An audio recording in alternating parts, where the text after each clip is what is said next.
We're going to try to finish the book of Revelation this morning. And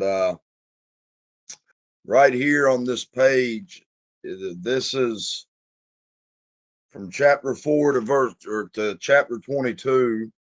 The things that John is told in chapter 4:1 to come up hither, and I will show thee the things which must be hereafter. What I have here is a breakdown uh, of the rest of the book of Revelation about the things that will be hereafter. And this is the best that I've been able to break the book down up to this point. So what I want to do this morning is give you an overview of these things right here, and then give you a list of references from each chapter so that you can study these things on your own time. I'm not going to be able to give you all the references that I have, but enough to get you started. The references I give you, when you go back and read those references, let them lead you to other references. For example, we're going to come across the travailing woman in Revelation 12, a woman in travail. I'm going to give you 1 Thessalonians 5 as a reference. But I would encourage you, when you read 1 Thessalonians 5, when Paul says they shall not escape, to take your time and go look up the word escape, and go look at all the times that it's used in your Bible, and you'll get a lot of references that way as well. And so I don't have time to give you all the references that I have, but if you will follow the references I give you and let them lead you to other references, you will learn a lot of things about this. And so here in Revelation chapter 4, verse number 1, immediately after those seven churches that John sees the vision of Christ, and Christ speaks to him about what to write to the angels of these seven churches. John says, after this I looked, and behold, a door was opened in heaven. And the first voice which I heard was as it were of a trumpet talking with me, which said, come up hither, and I will show thee the things which must be hereafter. So that same voice he heard back in chapter 1, like a trumpet, that when he turned and saw it, he saw those seven candlesticks. This same voice now speaks to him and says, come up hither. And John immediately is in the spirit, and he goes up into the third heaven, where he sees the throne of God, and he's going up there. The purpose of this calling up into the third heaven is so that he can see the things which must be hereafter, which is the purpose of the book of Revelation, is to show the servants of Christ the things which must shortly come to pass. And so right here on our timeline, we've looked at this already, but right here we have our church age, where these things are not at hand at this present time. The book of Revelation, if you look over in 2 Thessalonians chapter 2, the Apostle Paul in 2 Thessalonians chapter 2 says, verse number 1, now we beseech you, brethren, by the coming of our Lord Jesus Christ, and by our gathering together unto him, that ye be not soon shaken in mind, or be troubled, neither by spirit, nor by word, nor by letter as from us, as that the day of Christ is at hand. And so there's two events there, the coming of our Lord and our gathering, and the day of Christ. Those are obviously two different events in the Bible. So many people think that the day of Christ is the rapture, but Paul is using the rapture, the coming and our gathering, to beseech them not to be shaken or troubled, as that the day of Christ is at hand. And so Paul, the hope of the church is this coming of the Lord and our gathering. And he doesn't want them to be troubled, as that the day of Christ is at hand, and not the coming of our Lord and our gathering together unto him. But in verse 3 and 4, Paul says, let no man deceive you by any means, for that day, talking about the day of Christ, shall not come, except there come a falling away first, and that man of sin be revealed, the son of perdition, who opposeth and exalteth himself above all that is called God or that is worshipped, so that he is God, sitteth in the temple of God, showing himself that he is God. And so Paul points to two clear events that have to happen prior to the day of Christ. And that is, there has to be a falling away first. And Paul writes about these things somewhat in 2 Timothy, about in the last days perilous times shall come, evil men and seducers waxing worse and worse. But the falling away, what I believe the falling away is dealt with in the book of Hebrews. It is Israel rejecting the knowledge of Jesus Christ and drawing back to the sacrifices of the law and the Levitical priesthood. This is why the writer of Hebrews says that if they shall fall away, it is impossible to renew them again unto repentance. And again in Hebrews chapter 10, he says, if we sin willfully after that we have received the knowledge of the truth, there remaineth no more sacrifice for sins. And so the falling away and the day of Christ revolves around the temple in Jerusalem. And that's one of the ways we know that the day of Christ is not at hand today, because the man of sin has to be revealed first. And the way he's revealed is by sitting in the temple of God and showing himself that he is God. And that temple is clearly there when you read Revelation chapter 11. John is told to rise and measure the temple and them that worship therein. There hasn't been a temple in Jerusalem since AD 70. And so since 70 AD, when the Romans destroyed the temple, it was not possible for the day of Christ to be at hand, because the man of sin has to sit in that temple and oppose and exalt himself above all that is called God before the day of Christ can come. Over in Matthew 24, Christ says, when you see the abomination of desolation spoken of by Daniel the prophet, stand in the holy place. The holy place is that part of the temple where the abomination, as he says, I believe it's in Mark, when you see the abomination standing where it ought not. And so just understand that the things are not at hand today. Before the day of Christ can be at hand, there has to be a temple in Jerusalem, and that falling away of returning back to the sacrifices which cannot take away sin. And it's a rejection of the priesthood of Christ, his sacrifice, the new covenant, and drawing back unto perdition. And so those things have to happen first. And then you have, after our rapture, you have this time period here called where John says the time is at hand. This is what's referred to in the book of Revelation as the things which are. John writes these things. We've looked at them, chapter 2 and chapter 3. They deal with the seven churches that's being addressed in Revelation 2 and 3. And the purpose of the book of Revelation is to show unto these servants that's being addressed here, the ones to whom the letter is written to, the book, it's written to show them the things that are going to come to pass. We learned that in Revelation 1:1, that the revelation of Jesus Christ is to show unto his servants things which must shortly come to pass. And so Christ speaks to all these seven churches about going through this time that is being spoken of here. And now in chapter 4, John is getting ready to receive the things which must shortly come to pass, or the things which are going to be hereafter. And so what he's about ready to write now, what he's about ready to be shown, is the things which must be hereafter.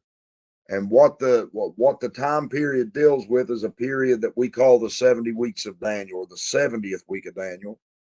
You can read about these things in Daniel 9, chapter 24 through 27. That 70 weeks are determined upon thy people. 69 of those 70 have already come to pass at the crucifixion of Christ. There was only 1 week or 7 years left determined upon Israel. And what's getting ready to be shown to John now is the things that are going to happen in those last 7 years, but more specifically, what's going to happen in the last 42 months out here. And so the 70th week is divided into two 42-month periods, or 3.5 years each. In the middle of that 70th week, the man of sin is going to take away the daily sacrifice, and the abomination that maketh desolate is going to set up right here in the middle. And Christ says when that happens, they are to flee, which happens in Revelation chapter 12, because then shall be great tribulation. And that's going to take place in these last 42 months. And the book of Revelation is primarily to show what was closed up and sealed in the book of Daniel, chapter 12. We're going to look at this in a little bit, but it's specifically to show what's going to happen during these last 42 months, because those things were closed up and sealed until Christ opened them and revealed them. And then after that 42 months, John sees a 1,000-year kingdom out there in which Christ reigns. And then at the end of that, the great white throne judgment happens, and then the new heaven and the new earth. And so these are the things which are going to be hereafter. They involve the seven churches. The book of Revelation involves the seven churches, the things which are the 70th week of Daniel, the 1,000-year millennial kingdom, and then eternity in the new heaven and the new earth. And so coming back now to the way the book is broken down, in chapter 4 and chapter 5, when John goes to heaven, he sees a throne, and there's some songs. There's 3 songs sung in these these two chapters, and the first song is about the Creator. It's right there in chapter 4. They say, "Thou art worthy, O Lord, to receive glory and honor and power, for thou hast created all things, and for thy pleasure they are and were created." And so here we see in chapter 4, the one sitting upon the throne is the creator of all things, and that all things have been created by him for his pleasure. Then in chapter 5, we see that there's a book in the hand of the creator, and it's sealed with 7 seals.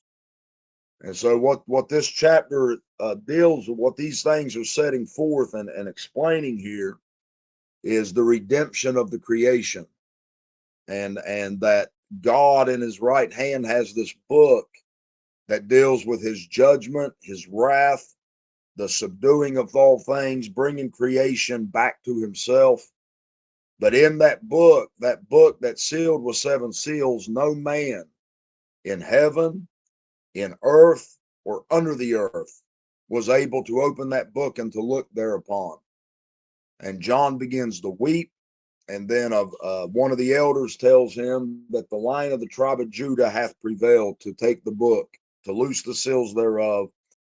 And the reason he's found worthy to open that book is because he was slain and redeemed us to God by his blood. And so the next song they sing in 5:9 is to the Redeemer.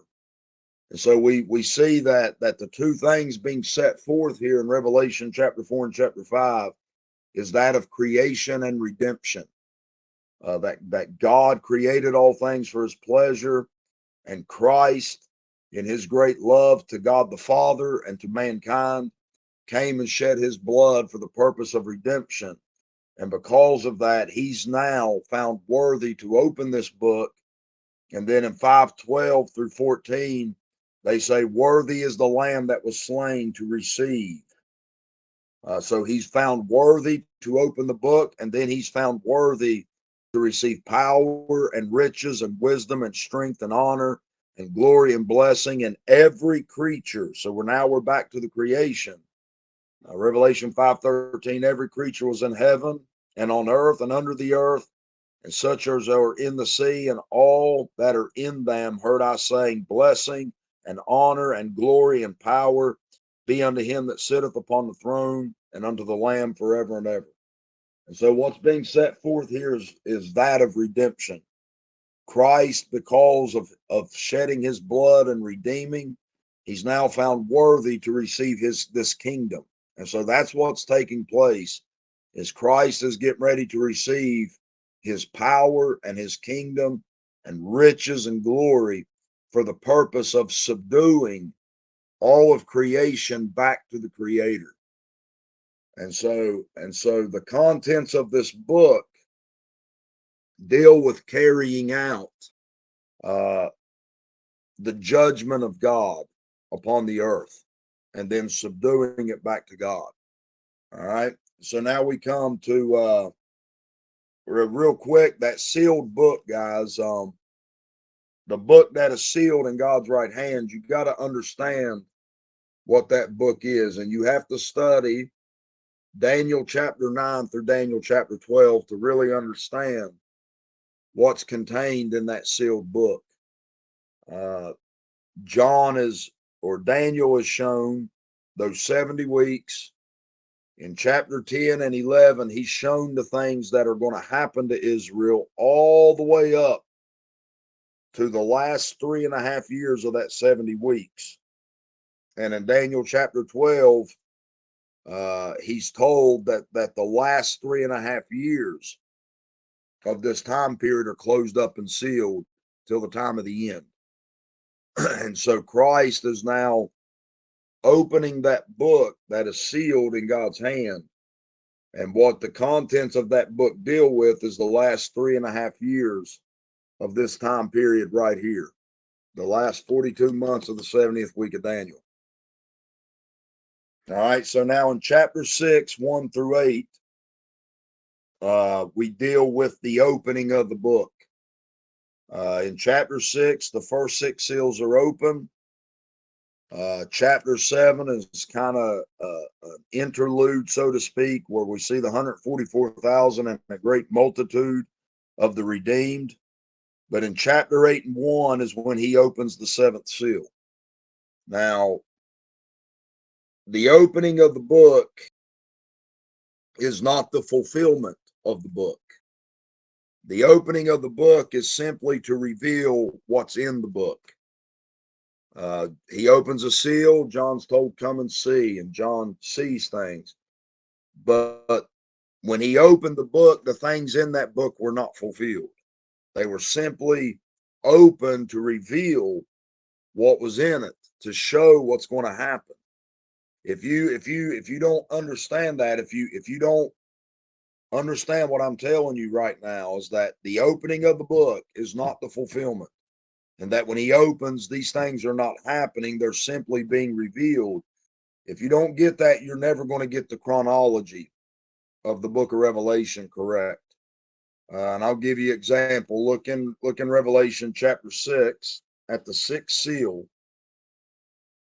When the 6th seal is open, verse number 12, and I beheld when he had opened the 6th seal, and lo, there was a great earthquake.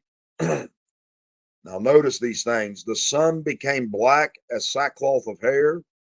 The moon became as blood, and the stars of heaven fell unto the earth, even as a fig tree casteth her untimely figs, when she is shaken of a mighty wind. And the heaven departed as a scroll when it is rolled together, and every mountain and island were moved out of their places. And the kings of the earth, and the great men, and the rich men, and the chief captains, and the mighty men, and every bondman, and every free man hid themselves in the dens and in the rocks of the mountains, and said to the mountains and rocks, fall on us and hide us from the face of him that sitteth on the throne and from the wrath of the Lamb, for the great day of his wrath is come, and who shall be able to stand? Now that 6th seal, I'm going to read you some references here. If you look back in Isaiah chapter 2,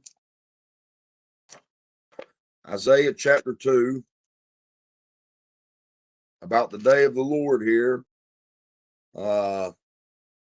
verse number 10 says, enter into the rock and hide thee in the dust for fear of the Lord and for the glory of his majesty.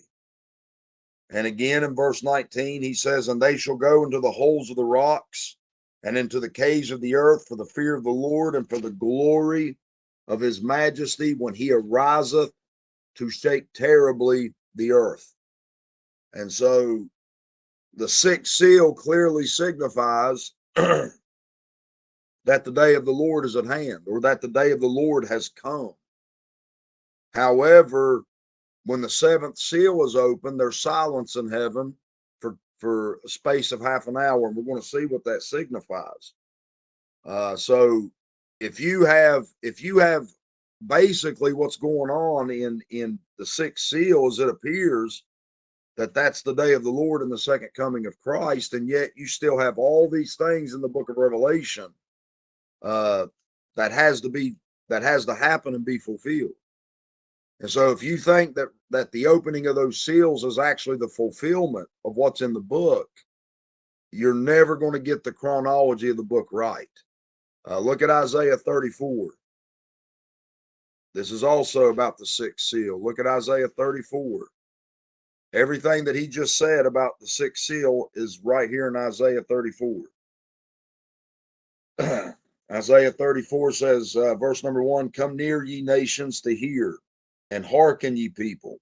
Let the earth hear, and all that is therein, the world, and all things that come forth of it. For the indignation of the Lord is upon all nations, and his fury is upon all their armies. He hath utterly destroyed them. He hath delivered them to the slaughter.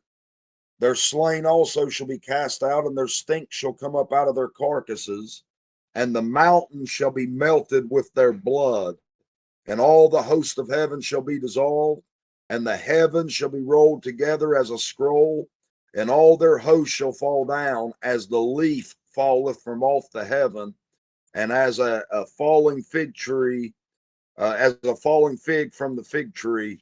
For my sword shall be bathed in heaven. Behold, it shall come down upon Idumea and upon the people of my curse to judgment. Now the notice here that the heavens depart, all the stars fall, just like in the sixth seal. And then he talks about his sword being filled with blood. Well, his sword don't come down until Revelation 19, when John said, I saw heaven open. And so that departing, the heavens departing as a scroll, and that day of wrath coming, Revelation 19 says the heavens open, I beheld a white horse. And so Revelation 6, Revelation 19,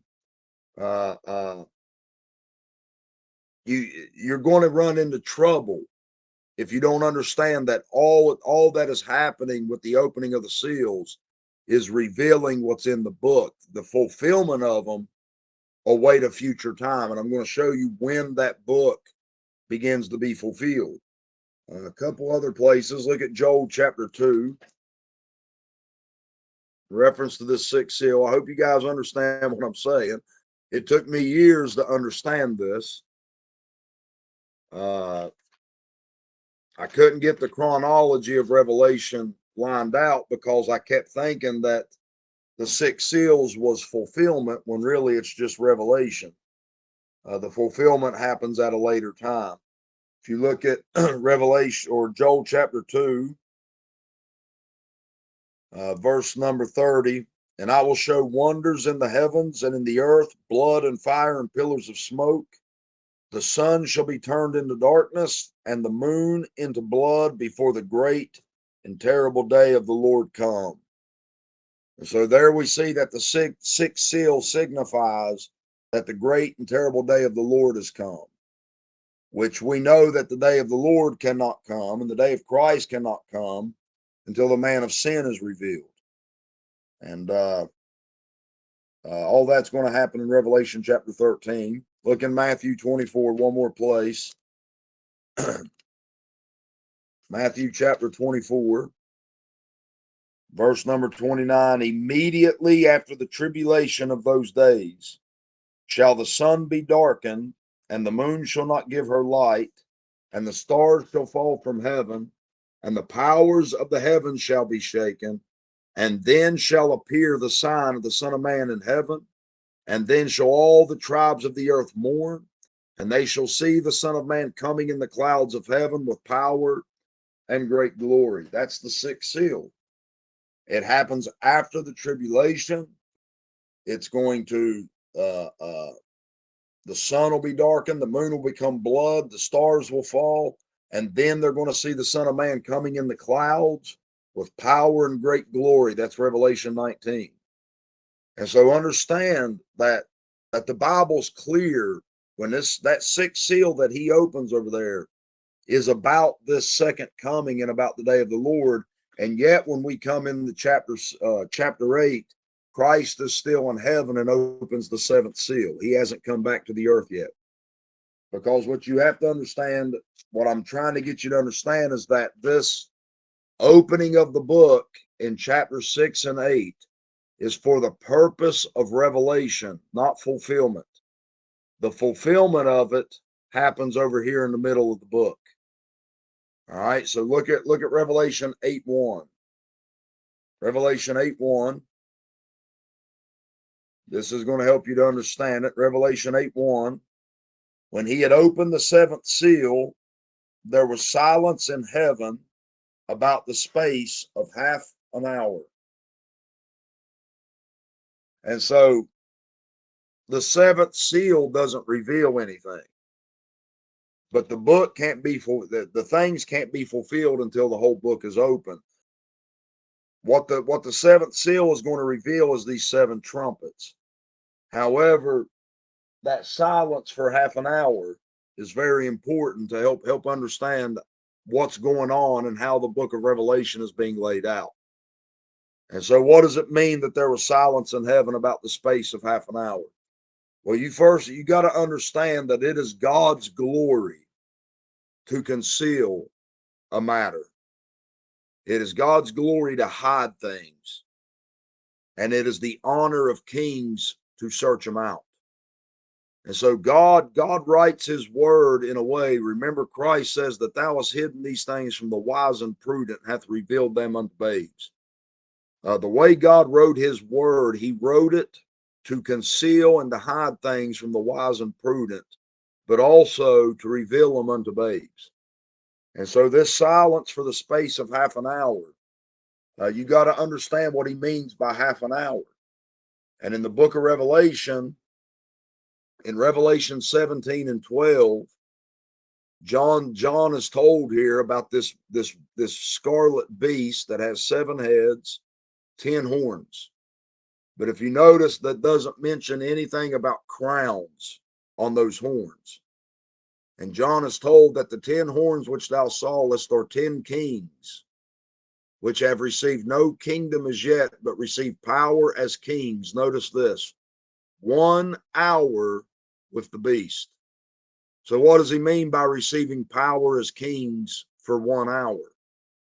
Well, in Revelation 13:1, John sees a beast there that rises out of the sea with 7 heads and 10 horns, and it says, and upon his horns 10 crowns. So these 10 horns are 10 kings that have received no kingdom as yet, but receive power as kings 1 hour.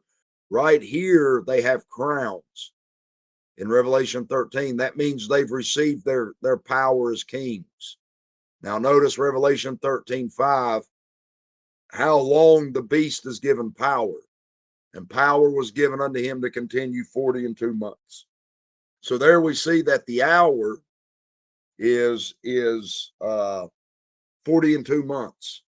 Also, if you look in Revelation 14, real quick, Revelation 14:7, or beginning in verse 6, John says, and I saw another angel fly in the midst of heaven, having the everlasting gospel to preach unto them that dwell on the earth, and to every nation and kindred and tongue and people, saying with a loud voice, fear God, and give glory to him, for the hour of his judgment is come, and worship him that made heaven and earth and the sea and the fountains of waters. Now that 1 hour there, in Revelation 14, the hour of his judgment is referring back to what was just revealed in chapter 11, 12, and 13. This hour, the hour of his judgment, is the same as this 1 hour or these 42 months in Revelation 13. And so the hour of his judgment refers to that last 42 months of the 70th week. And so when it says there's silence in heaven for the space of half an hour, by the book of Revelation, we see that that silence for half an hour refers to 21 months. And this silence is going to take place during this period right here, these first 42 months. Now, you guys try to keep up with me here. When the 70th week begins, there's going to be silence in heaven for the space of the first 21 months. There's going to be silence in heaven.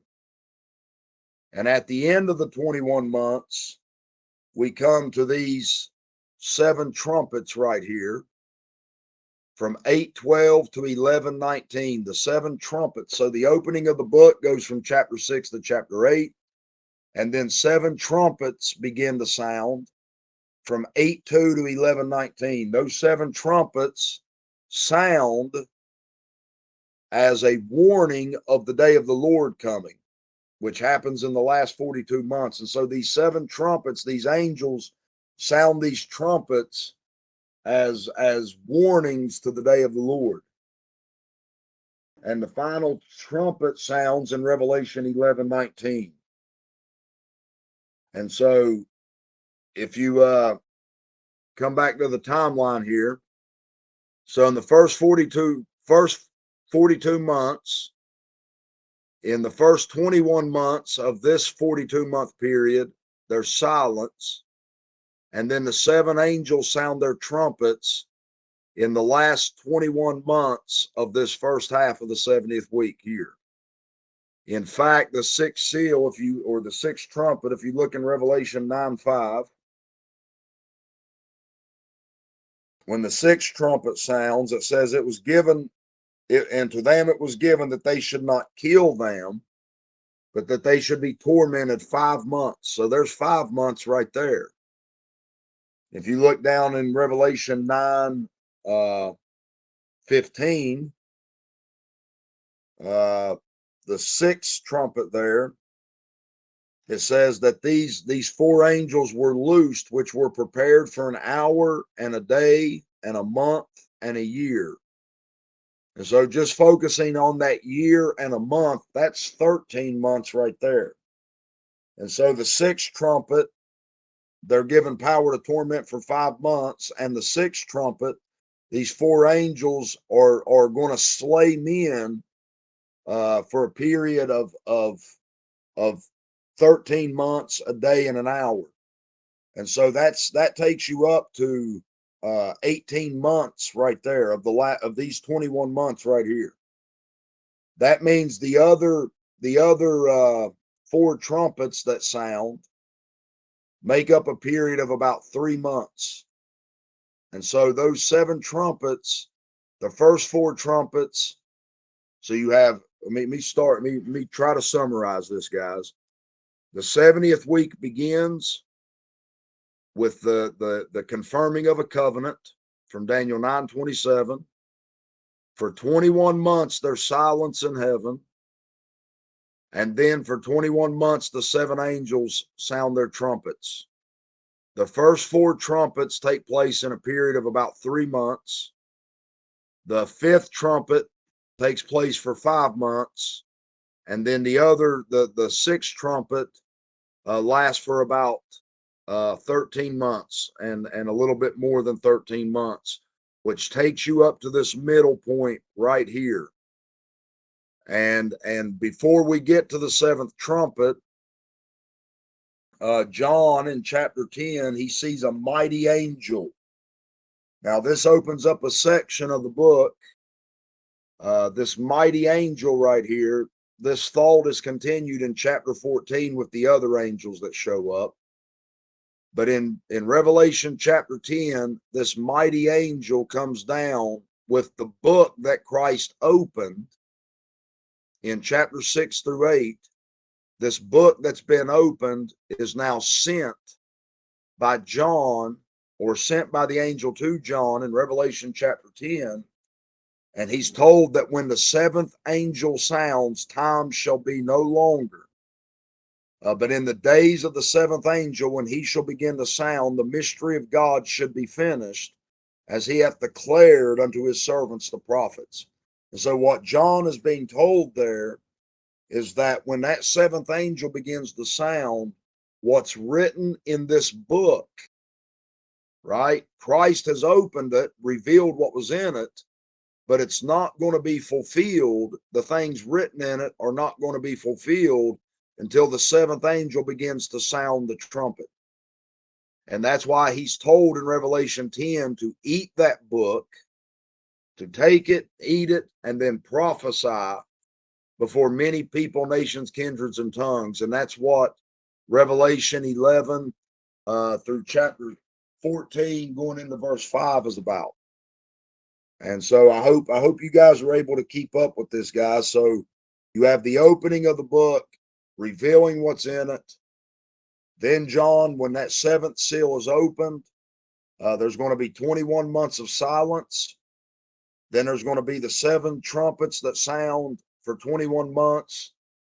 This is really a time of repentance. Those seven trumpets are sounding as a warning to the day of the Lord. It is a space to repent. And after the sixth trumpet sounds, it says that they repented not.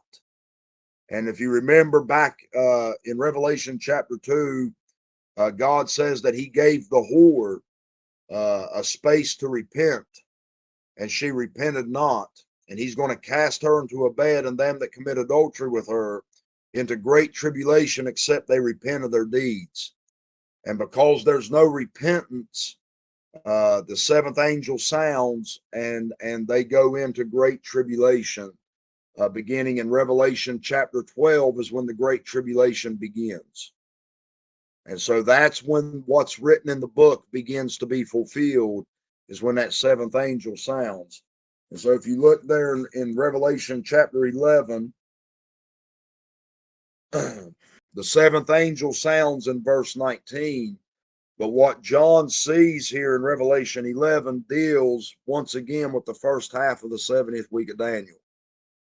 Notice that it revolves around the temple and them that worship therein. That means that the temple has been rebuilt and that people are worshiping in that temple.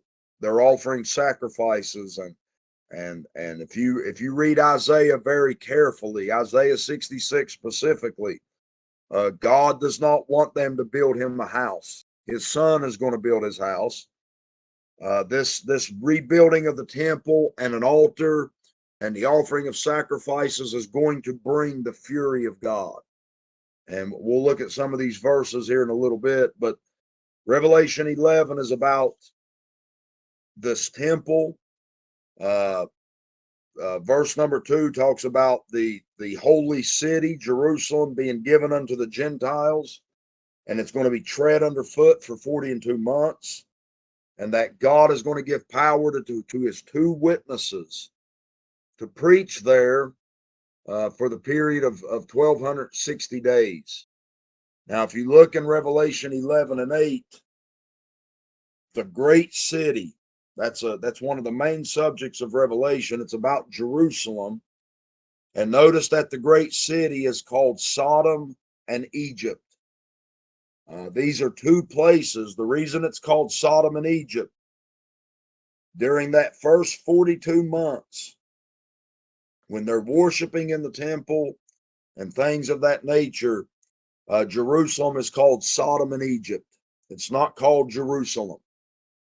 It's called Sodom and Egypt. And back in the Old Testament, that was two places that God judged and called his people out of it. He called Lot and his family out of Sodom prior to destroying it. And he called Israel out of Egypt after he judged it. And this is going to get into the woman of Revelation 12 that flees into the wilderness. She is fleeing this time of great tribulation that's about to come upon Jerusalem because of its sins.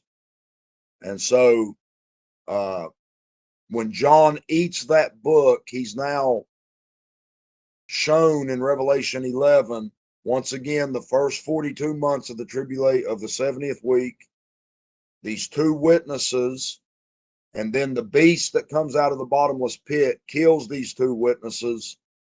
They're called up to heaven after 3.5 days. And then in verse 15, and the seventh angel sounded. The seventh angel signifies that the great tribulation has come. And so Revelation 12 now, from 12:1, going from Revelation 12:1 into chapter 14, verse number 5, is dealing with that book being fulfilled. Revelation 12 is about the middle point. I don't have time to get into this, but I believe there's going to be 30 days. That seventh angel, I believe, sounds for a period of 30 days, and that the woman has 30 days to get out of Jerusalem before its destruction. If you look in Revelation 12:6, the woman fled into the wilderness. And then in Revelation 12:14, to the woman were given 2 wings of a great eagle that she may fly into the wilderness. I believe those are 2 separate fleeings. Just the reason it's called Sodom and Egypt. The woman fleeing is like Lot fleeing out of Sodom. The 2 wings of an eagle is like when God brought Israel out of Egypt on the wings of an eagle. And so I believe there are 2 different fleeings here. In fact, if you go back to Matthew 24, they're told when they see the abomination that maketh desolate, stand in the holy place, let them which be in Judea flee into the mountains. But in Luke 21, they're told when they see Jerusalem compassed with armies, then let them which be in Judea flee. And so they're given 2 different events, the abomination that maketh desolate and Jerusalem being compassed with armies. And so I believe there's 30 days there. During these 30 days, there's going to be war in heaven. Michael is going to cast the devil and his angels out of heaven. They're going to be cast down to the earth. And then that dragon sends forth a flood out of his mouth for the woman. That's the armies that come against her. And they are given the wings of an eagle to fly into the wilderness where they're going to be nourished for a time, times, and a half a time. And so Revelation 12 deals with a 30-day period right in the middle of the 70th week in which these things are going to happen, and it's about the woman fleeing from the wrath that is about to come and the great tribulation. And so in Revelation 13 now, you have the rise of the beast and these 7 heads and these 10 horns and 10 crowns. And we don't have time to get into all this, but this stuff is a fulfillment of things that was laid out in the book of Daniel. That little horn that rises there in Revelation 7, that he thinks to change times and laws, and they're given into his hand for a time, and a dividing of time. That's about power being given to that little horn for 42 months.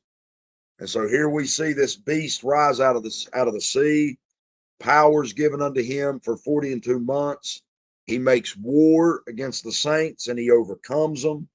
He wears them out. He makes a great slaughter of God's people. He blasphemes God. They make an image to him. They worship him. And those who he also causeth all men, small and great, to receive a mark that they can't buy or sell. We know all this stuff. But this is about the last 42 months of the 70th week of Daniel. And then John in Revelation 14, he closes out this section with the 144,000 that are with Christ in Mount Zion. Now, it is my belief that the 144,000 is the man-child that was called up in Revelation 12. A lot of people thinks that that's Christ. When we get to the chapter, I'll give you the references on this. It's not Christ. Christ has already Christ has already been born. He's already been begotten from the dead. He's already been called up to the throne of God.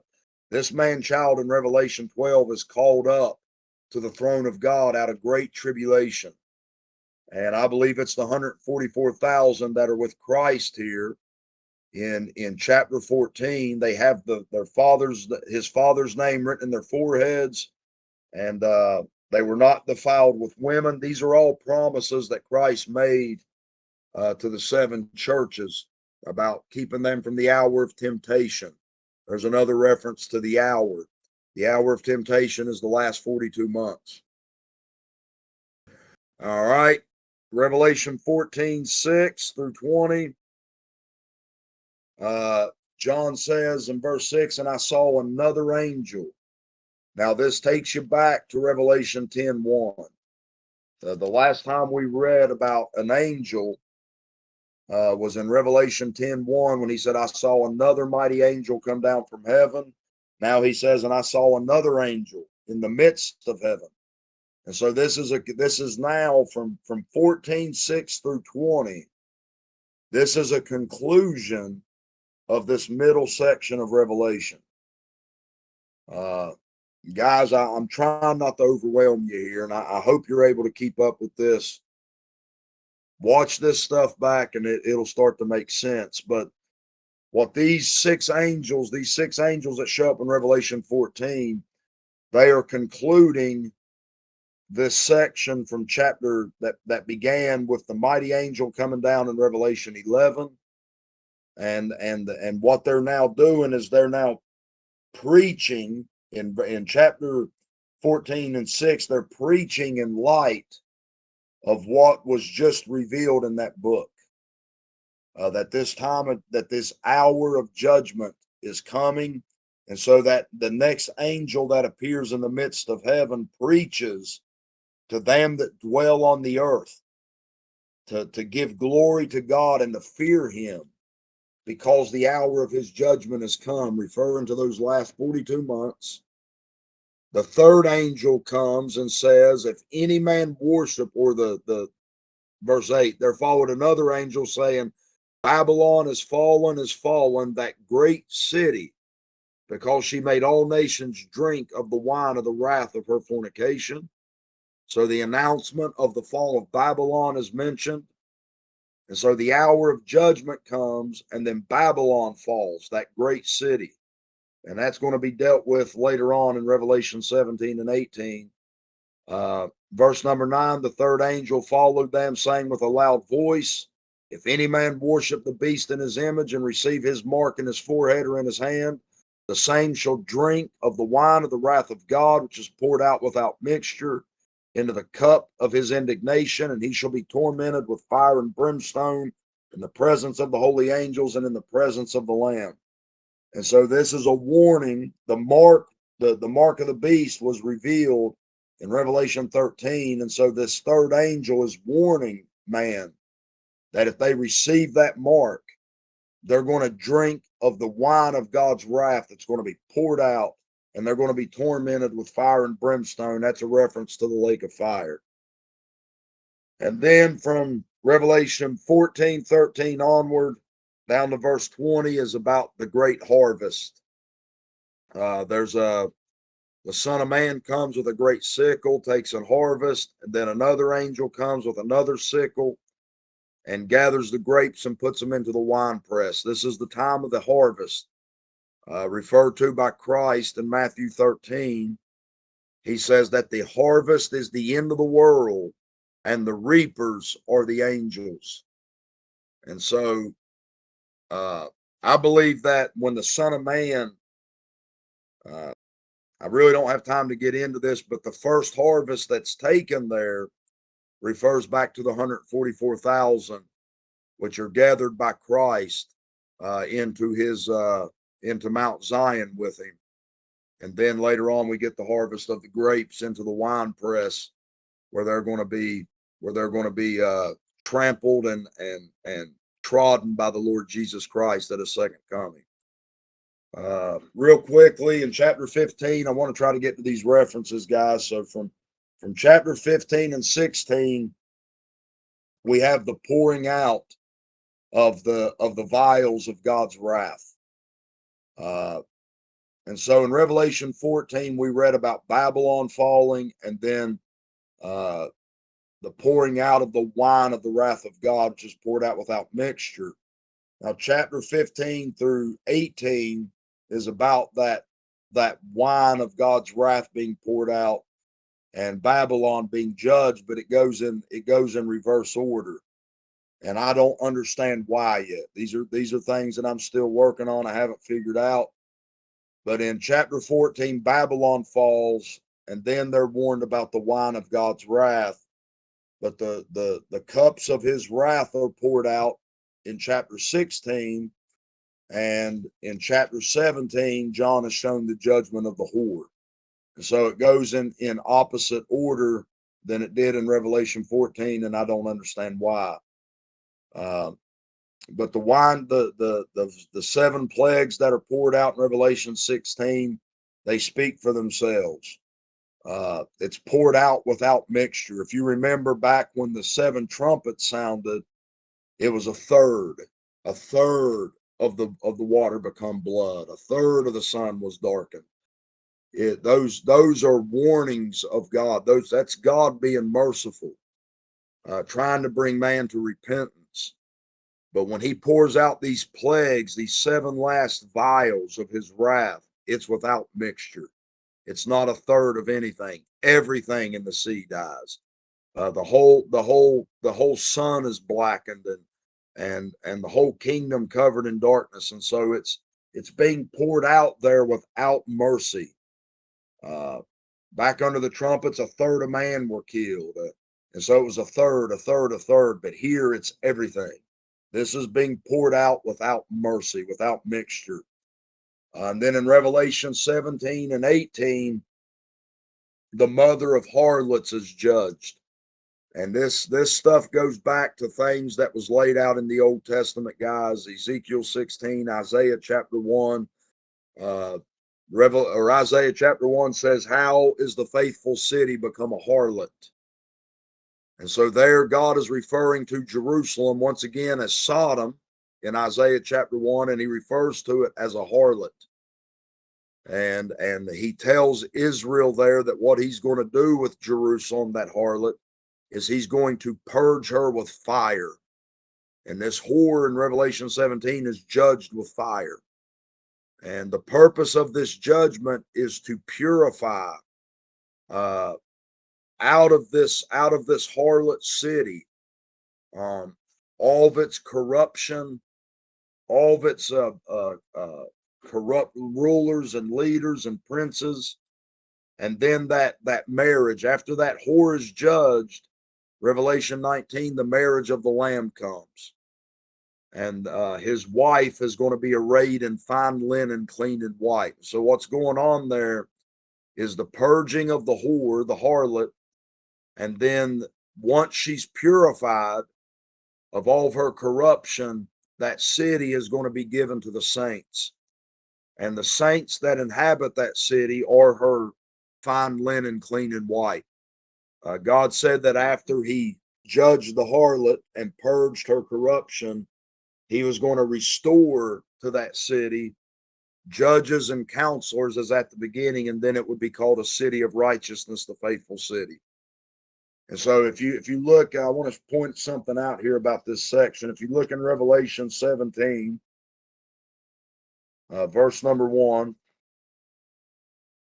Revelation 17 and 1, it says, and there came one of the seven angels which had the seven vials, and talked with me, saying unto me, come hither, I will show unto thee the judgment of the great whore that sitteth upon many waters. Now look in Revelation 20. Or Revelation 21, I'm sorry. Revelation 21 and 9. And there came unto me one of the seven angels which had the seven vials full of the seven last plagues, and talked with me, saying, come hither, I will show thee the bride, the Lamb's wife. And so you got to compare those things. One of the seven angels that had the seven vials comes, says, come hither, I will show thee the judgment of the whore. Then one of the seven angels comes and says, "Come hither, I will show thee the Lamb's wife." And so that judgment of the whore and the Lamb's wife, this stuff is connected. The whore is judged, then the marriage happens, and then John is shown the wife of the Lamb, which is that great city, New Jerusalem. And so both of these women are a city. It's not a church, it's a city. You're told in Revelation 17 that the whore, which John saw, is that great city. That great city, you read about it all through Revelation. It is always referring to Jerusalem. And in the last days, people's like, well, why is it called Babylon? The same reason it was called Sodom and Egypt. The king of Babylon, Satan himself, from Revelation, from Isaiah chapter 14, the king of Babylon, Lucifer, is going to set and reign over that city for 42 months. And that's why it's called Babylon.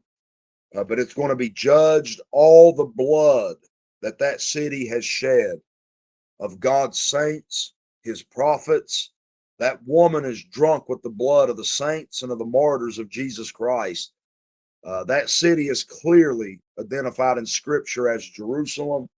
It's going to be judged in those last 42 months. And at the end of those 42 months, after it's been thoroughly purged by God, the marriage comes, and then New Jerusalem uh, uh, is going to come down out of heaven as a bride adorned for her husband. That's the city that comes down out of heaven. This is why they're told in Hebrews 13 that they are to go outside the gate of Jerusalem and bear the reproach of Christ, because here they have no continuing city, but we seek one to come. Jerusalem that now is not going to continue. They seek a new Jerusalem that is to come. And that's what John sees in Revelation 21, is that new city, that new Jerusalem coming down out of heaven as a bride adorned for her husband. And all that has to do with the new heaven and the new earth. But you, after the marriage and the marriage supper, you're going to have the reign of Christ for 1,000 years, at the end of which Satan is loosed out of the bottomless pit. The great white throne judgment. Satan's cast into the lake of fire. All the dead are judged, and whosoever is not found in the book of life is going to be cast into that lake of fire, which the Bible calls the second death. And then we enter into that new heaven and new earth, where God says that he makes all things new. And so that's an overview of the book of Revelation. Now, I want to continue here by just giving you some references, guys. I've got to hurry up here. But I want to give you references to these chapters. And like I said, I didn't, number one, I ran out of time with this, but this video will be on YouTube for you to go back and watch it. But write these references down, guys. I'm going to explain them a little bit, but I don't have time to go into great detail on them. In Revelation 4,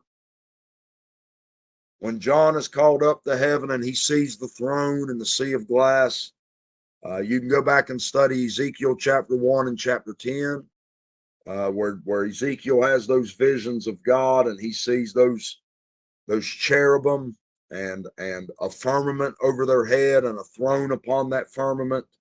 And so the sea of glass in Ezekiel is called the firmament. In the sea of glass in Revelation, back in Ezekiel, is referred to as a firmament that's over the head of those cherubim.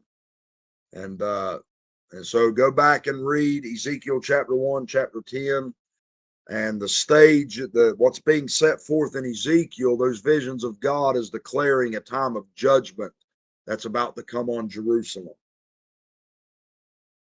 And so John going up in Revelation 4 is not a rapture. He's going up to see these visions about the coming judgment that's about to take place in the last days. Revelation 4:4, the 24 elders there, they're a great mystery, guys.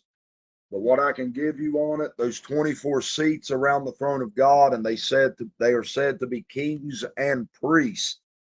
Uh, the fact that they're kings and priests, you would have to study Hebrews to understand some of these things. But if they're kings and priests, then they're not of the Levitical order.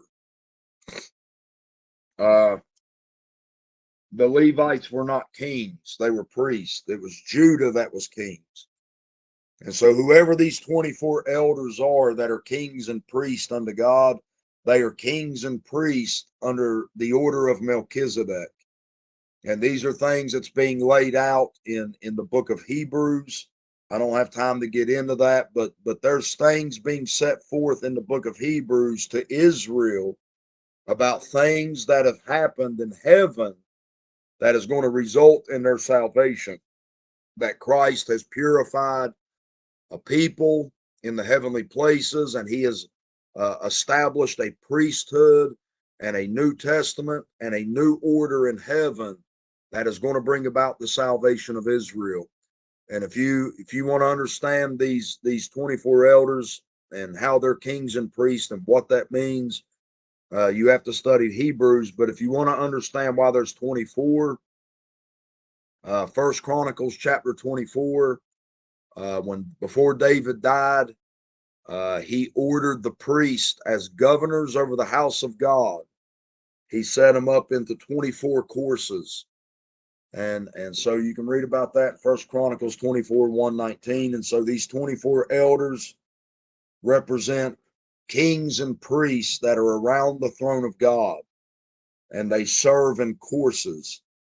And I would love to get into details with this on you guys. This has something to do with the dominions of the earth.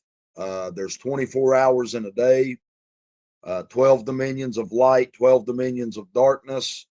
The 12 tribes of Israel represent the 12 dominions of light. The moon and the sun. I would love to get into all this. There's 12 months in a year. These 24 elders could represent uh, 12 elders for the earth and 12 for heaven, because we know that heaven and earth are going to be gathered together in one. And so the 24 could represent 12 that deal with the earth and 12 that deal with heaven. I don't know. But those are just some ideas. But study Hebrews, First Chronicles 24, to try to get some insight as to who those 24 elders are. They have a high position because they're mentioned. The throne of God is mentioned first, then the 24 elders, and then the four beasts that represent creation. The four beasts there represent the creation.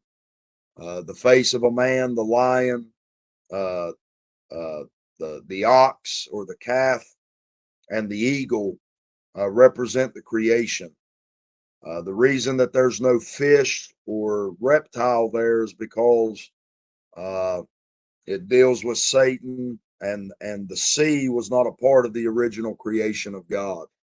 And so those four creatures have something to do with creation, and these 24 elders are above them. They're around the throne of God. They've been given high authority in heaven, and they say that they've been made kings and priests, and they're going to reign on the earth. And so it has something to do with a new priesthood that has been established in the heavenly places after the order of Melchizedek. And you got to read that stuff in Hebrews to understand it. Verse number 6, the sea of glass that John sees there. Once again, you can read about that in Ezekiel chapter 1, the firmament that God's throne sits upon. In Job 37 and 18, it says that God spread forth the sky, and it is strong as molten looking glass. Job chapter 38 and 30 talks about the face of the deep being frozen. So that face of the deep from Genesis 1-2 is now in a frozen state. So it's a sea of glass. You read about it again in Revelation 15 and 2, except this time it's mingled with fire. That sea of glass, the them that got the victory over the beast stand upon that sea of glass with gold, with harps, and the sea of glass is mingled with fire. And what I believe that is showing is that everything under the firmament is on fire. Because Peter said in 2 Peter 3:10 that when the day of the Lord comes, the elements are going to melt with fervent heat, and they're going to pass away with a great noise. And so what it's showing there is that everything under that sea of glass, everything under the firmament, is on fire because of the wrath of God. It's showing that under the firmament, the day of the Lord is destroying and burning up the elements, and the heavens are passing away with a great noise. And so those are some references to the sea of glass. Verse 7 and 8 of Revelation chapter 4, dealing there with the those four beasts.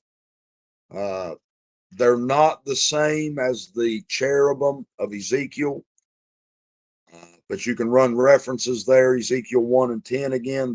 They're similar, but they're not the same, because the cherubim have 4 wings. These beasts have 6 wings.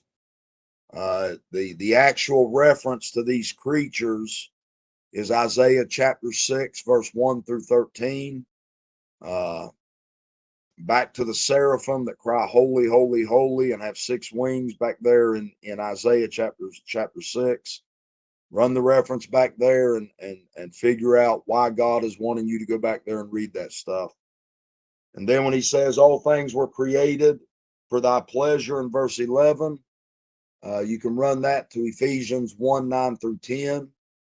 The mystery of God's will, according to his good pleasure, which he hath purposed in himself, that in the dispensation of the fullness of times he might gather together in one all things in Christ. And so we know the pleasure of God and why he created all things.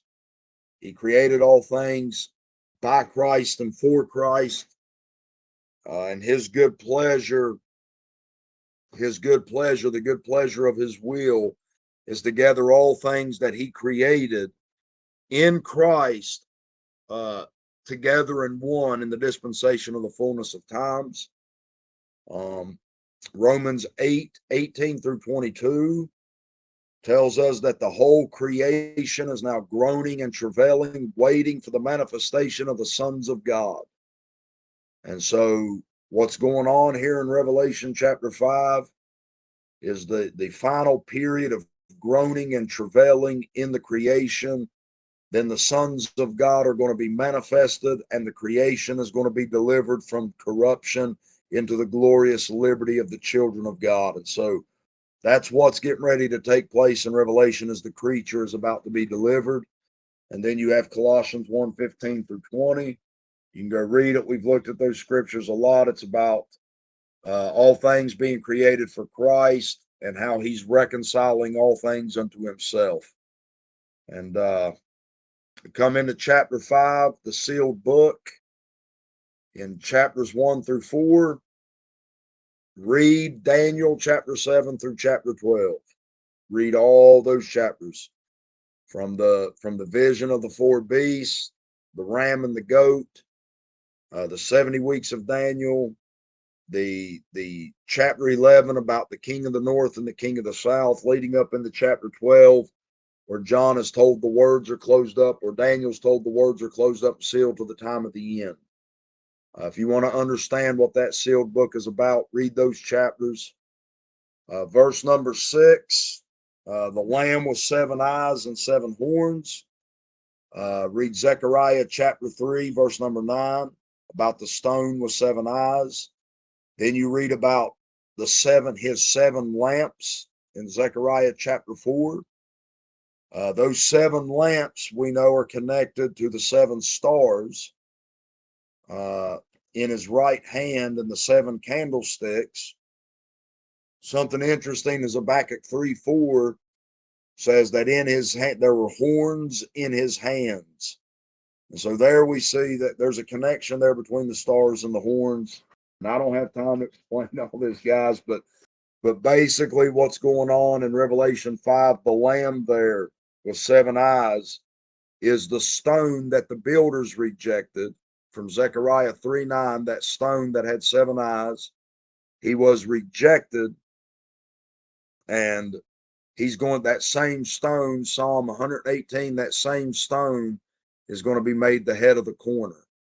And so Zechariah 4 and those 7 lamps and all that stuff, that's at the time of the second coming. And so just go back and study these things. When you go back and read Zechariah 3:9, don't just read the 9th verse.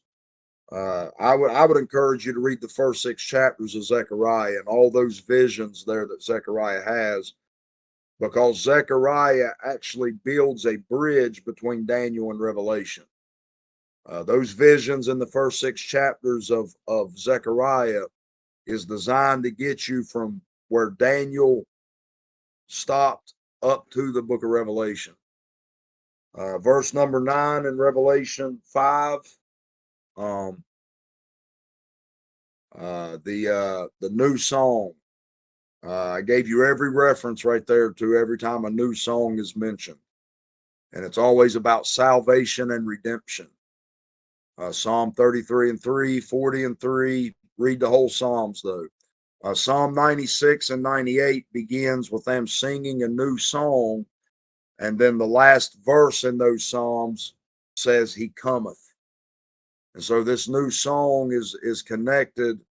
In Psalm 96 and 98, the new song is connected to the coming of the Lord.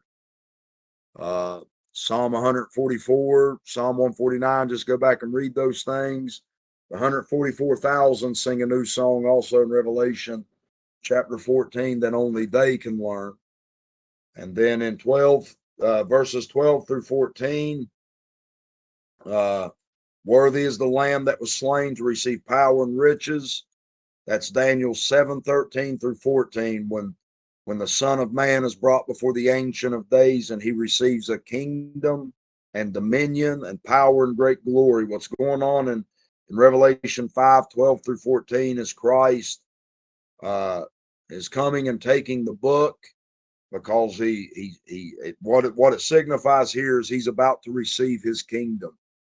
Sit at my right hand until I make thine enemies thy footstool. And so what's taking place here is the time that Jesus Christ arises and his enemies are going to be made his footstool. Revelation chapter 6, verses 1 through 12, the white horse with a bow, the one who sat on it having a bow. I know many people have said for years this is the Antichrist. You cannot find that in Scripture anywhere. The white horse rider can be none other than the Lord Jesus Christ. He has a crown because at the end of chapter 5, he was just given his kingdom. And now John sees in his hand a bow. Now in Revelation 19, he comes with many crowns and a sword coming out of his mouth. Why does he have many crowns in Revelation 19? Because in Revelation 6:2, he goes forth to conquer. Revelation 19 is showing you the end of his conquering, that he has conquered all kingdoms, all power, all dominion. And his warfare is going from a bow to a sword. And what you're going to find out if you run all these references that I have up here, every one of these references that I have here, Psalm 7, Habakkuk 3, Deuteronomy 32, Psalm 21, Psalm 45, Ezekiel 5, Revelation 19, every one of those references refer to his bow and sword. And so the idea that Christ doesn't have a bow is ludicrous. You ain't never going to find anywhere. Well, I ain't going to say that 100%, but the idea that this has to be the Antichrist because he has a bow and Christ has a sword. Well, the bow of the Lord is mentioned all throughout Scripture as well. In fact, some of these verses I have up here reference his arrows. For example, when you read Ezekiel 5:16, he talks about his arrows, his evil arrows of famine. And we see that after this white horse rider, one of the things that happens is famine. Psalm 45 mentions thine arrows stick fast in the heart of the king's enemy. Deuteronomy 32:42 says that he hath made that I will make mine arrows drunk with blood. Habakkuk 3 mentions him making quite naked his bow. And so just study those references out, guys. Verses 4-8. The other three riders here on the red horse, the black horse, and the pale horse. The red horse you can go and read about in Zechariah 1:8-21. That's how the book of Zechariah begins, and that section of the visions concludes with white chariots, with white horses and chariots, black. I think gristled and bay. Bay is like a red horse. And so study those references out. Death and hell that's mentioned there. The one that sits on the pale horse and the one that sat on him was death. And hell followed with him. You can read about that in Isaiah 28:14-22, where God talks about them making a covenant with death and hell, and that covenant is going to be disannulled, and that they are going to be destroyed by the wrath of God. And so they've made a covenant with death and hell, but they're not going to escape.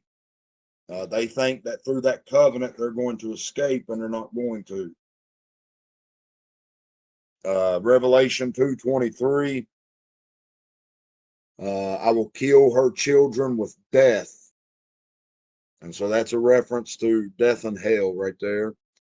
And then Ezekiel chapter 14:12-23 talks about God's 4 sword judgments of sword, famine, noisome beast or noisome pestilence, and beasts. These are the 4 that's mentioned right here in Revelation 6:8. Sword, hunger, death, and beast of the earth. God calls those his 4 sword judgments that he's going to destroy with and only leave a remnant that is going to be purified. And so you can read about that, Ezekiel 14:12-17. I've already given you a lot of these references. The 6th seal, the darkening of the sun, all that. Isaiah 2:6-22. The whole chapter of Isaiah 34. Matthew 24:29 about after the tribulation. Luke 23:30 talks about them going and telling the rocks to fall on us, cover us. Same thing in Hosea 10:8 about fall on us and cover us, hide us. And then Joel 2:30-32 about the day of the Lord. When you go back and study these references, guys, study everything around it, the whole context. Don't just read that single verse. I put the verses up here so that you know where they're found, but actually study the context. I'll be done here shortly, guys. When you get into some of these later chapters, the references,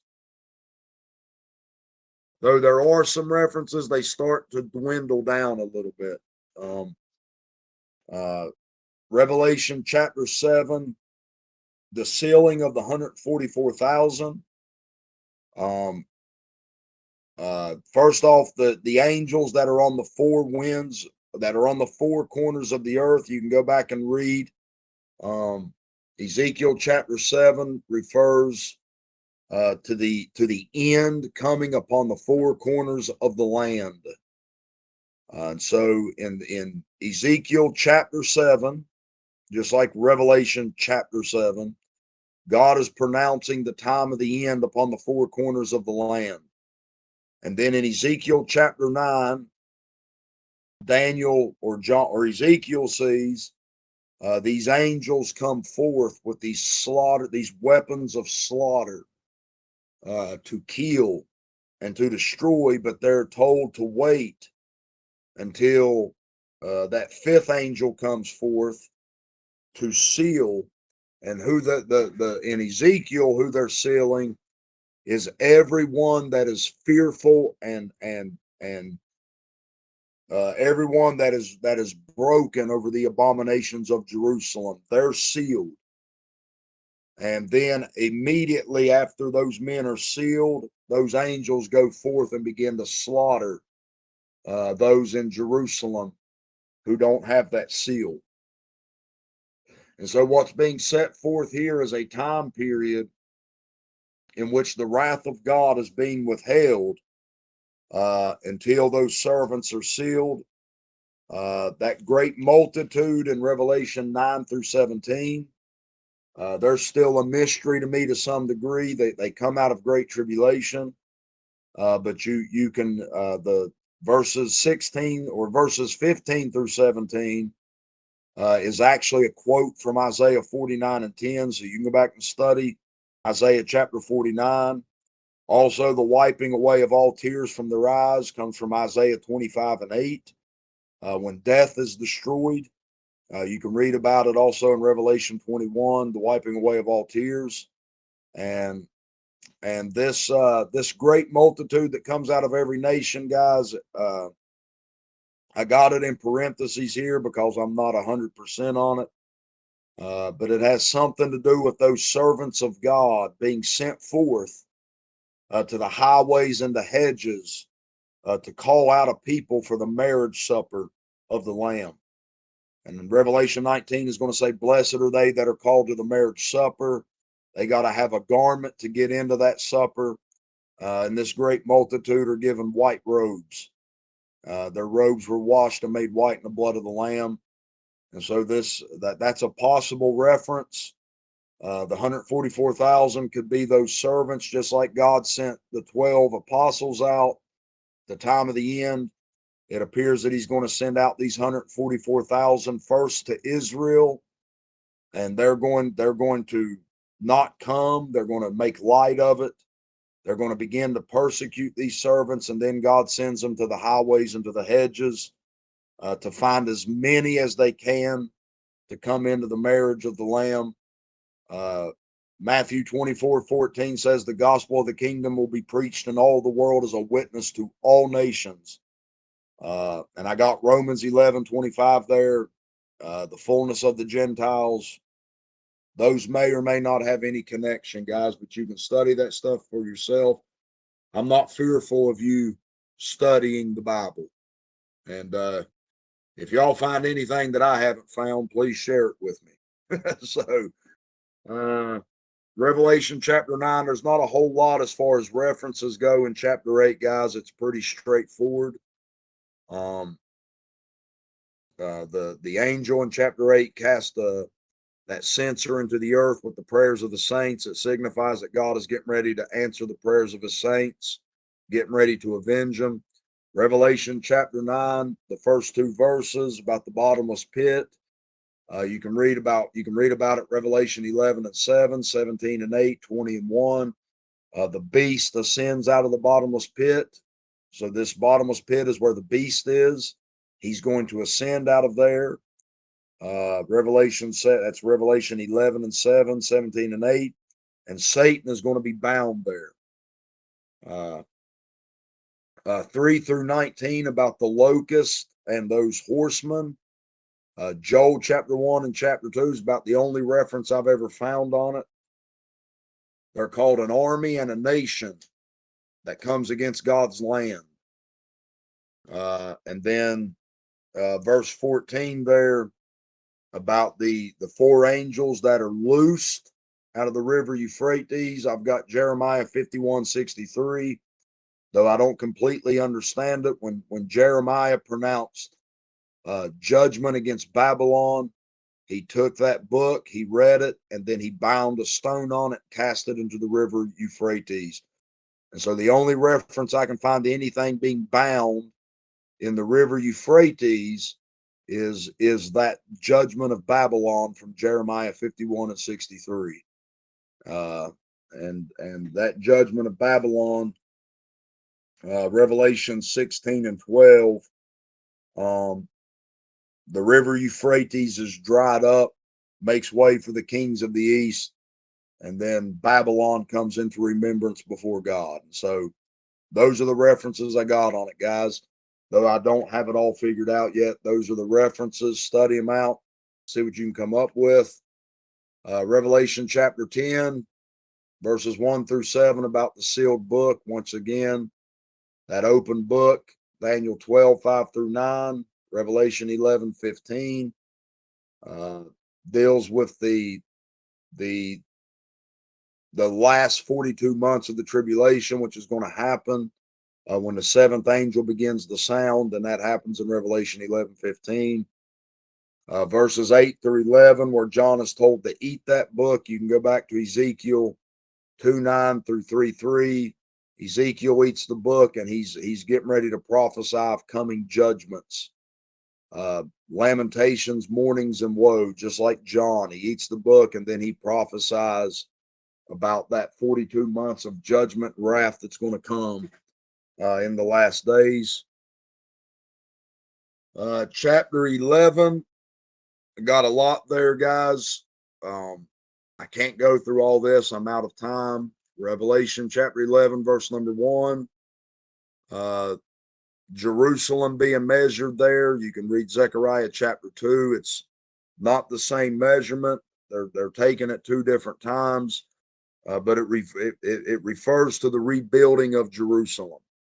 In Zechariah, Jerusalem is measured, and it can't be measured because of how many people live in it.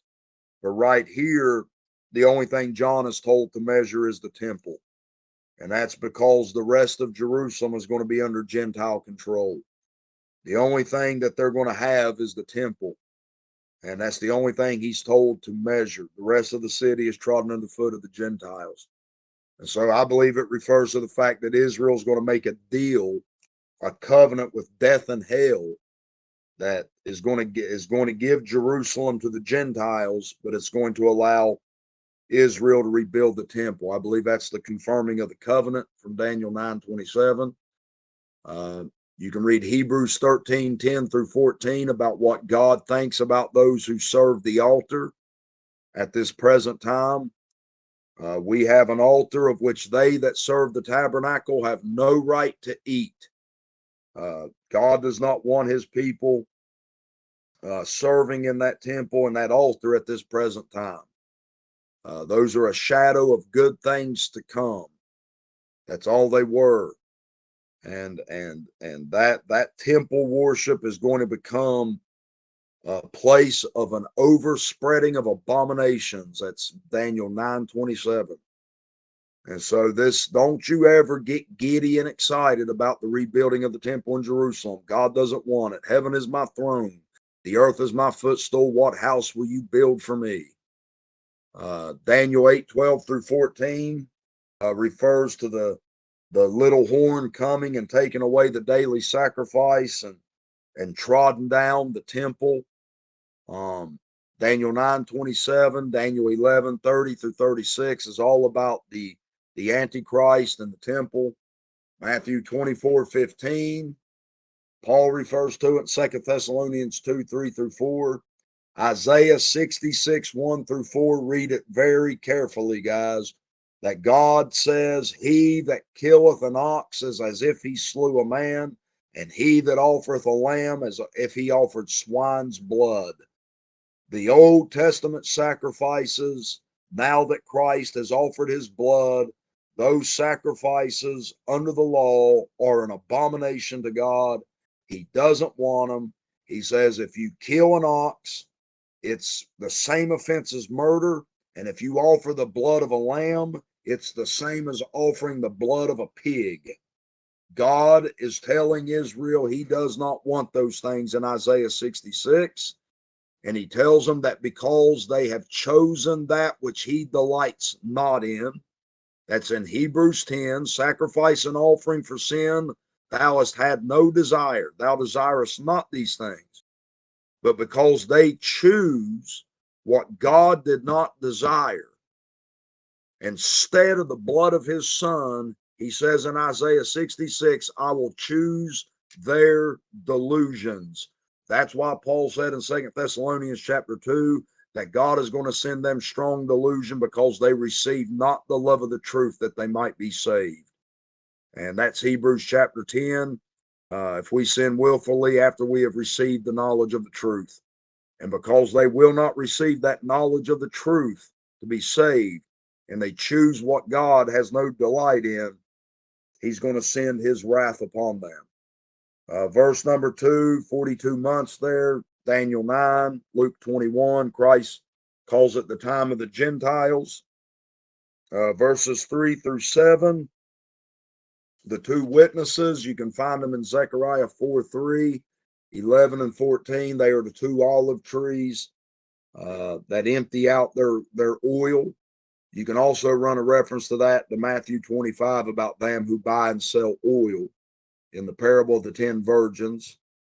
Uh, uh, Exodus 7 through 12, because these have power to smite the earth with all plagues. You can run references back to this, to Exodus 7 and 12, where Moses had power to smite Egypt with plagues. And they have power to shut heaven that it rain not for 3.5 years. That's 1 Kings 17:1 and James 5:17 in reference to Elijah doing the same thing. And so it is my belief that these two witnesses are the same two men that appeared with Christ on the Mountain of Transfiguration in Matthew chapter 17. I believe they are Moses and Elijah. They're going to prophesy for 1,260 days, and their message is going to be get out of Israel, get out of Jerusalem. Get out of here. God's wrath is coming. This place is Sodom and Egypt. God is getting ready to judge it. Get out of the temple. Get out of Jerusalem. Get out of here. Wrath is coming. Verse number 8, Sodom and Egypt, Isaiah 1:10. Jerusalem is referred to, the rulers of Jerusalem are referred to as the rulers of Sodom and Gomorrah. Verse 18 there, the nations were angry. At Psalm 2:1, why do the heathen rage? Psalm 46, the heathen raged. Just run those references out, guys. I'm trying to hurry. I'm out of time here. There's the references on Revelation chapter 12 about the woman. You can read about her in Genesis 3, the woman and the serpent and the enmity between them. Isaiah 66, 7 and 8 says, before she travailed, she was delivered of a man child. So she brought forth a man child before she travailed, and she brings forth a man child in travail. And so Revelation 12 is about this woman during the Great Tribulation. Paul refers to Jerusalem, which is above, as the mother of us all. Isaiah 54:1 talks about the barren woman bringing forth more children than she which hath a husband. 1 Thessalonians 5:2 through 3, Paul says that the day of the Lord cometh as a thief in the night. Then he says, for when they shall say peace and safety, sudden destruction cometh upon them as upon a woman in travail with child, and they shall not escape. And so we see here this travailing woman refers to the time of great trouble and the day of the Lord. You can read about it in Isaiah 26, 16 through 17, also Jeremiah 30 through 4 through 7. 3 through 4, the dragon is referred to as that old serpent. You can read about him in Genesis 3:1. Isaiah 27:1 talks about Leviathan, the crooked serpent, and the dragon that is in the sea. You can read about Leviathan again in Job 41. And then you can go to Ezekiel 28 about the anointed cherub. Isaiah 14 just gives you some stuff on Satan. Verse number 6, the woman fleeing into the wilderness. Those are all the verses that I put up here. Ezekiel 7, Isaiah 35. These are all referring to that woman fleeing into the wilderness during that time of trouble. The war in heaven. You can read Psalm 82 about the gods of the heavenly realm are going to be judged, and they're going to die like men. And so this judgment, this war that's fought against the dragon and his angels. The dragon has 7 heads. Those are 7 princes that are a part of the dragon. They're chief princes. Michael is also a chief prince, but he's the only chief prince in heaven that stands for God in these things. And so Michael, this chief prince, and his angel is going to fight against the dragon and those 7 heads that have crowns, those 7 chief princes, and they're going to be cast down to the earth. You can read about Michael and these things in Daniel chapter 10. Isaiah 14 and Ezekiel 28 tells you that Satan is going to be cast down to the earth. And then in 14 through 17, that woman and the 2 wings of an eagle takes you back to Exodus 12 through 19, where God brought Israel out of Egypt and brought them into the wilderness and took care of them. God is going to redo those things, except this time they're not fleeing Egypt, they're fleeing Jerusalem. Everything is in reverse. And you if you study that out, you'll see that 14 through 17 is in reverse of Exodus. And so it's they're going back into the wilderness to be preserved of God. And I'm going to have to stop there, guys. It's already 9:30. Revelation 13, there's the references there. This was the last slide I got done anyways. The beast of Revelation 13, read Daniel chapter 7, because this beast is a combination of all the beasts of Daniel 7. Daniel never saw the beast of Revelation 13. He saw 4 beasts, and this beast of Revelation 13 is made up of all those beasts of Daniel 7. And the image that they build to this beast, you can go back to Daniel chapter 2. That beast, that image of gold and silver, and that beast represents a combination of all these empires. All those beasts of Daniel 7 are going to become one kingdom, and then they're going to build an image to it. And so that image of Daniel 2 is looking toward that last beast and that image. And just like Nebuchadnezzar built the image of gold, and anybody who didn't worship that image was killed, they're going to make an image to this beast, but it's going to be gold, silver, all these things, and whoever doesn't worship that image is going to be killed. You can read about these 7 heads and the horns and stuff are identified in Revelation 17. 5 through 7, those 42 months that he makes war against the saints. You can read about it, Daniel 7:11, 20 through 21, 25.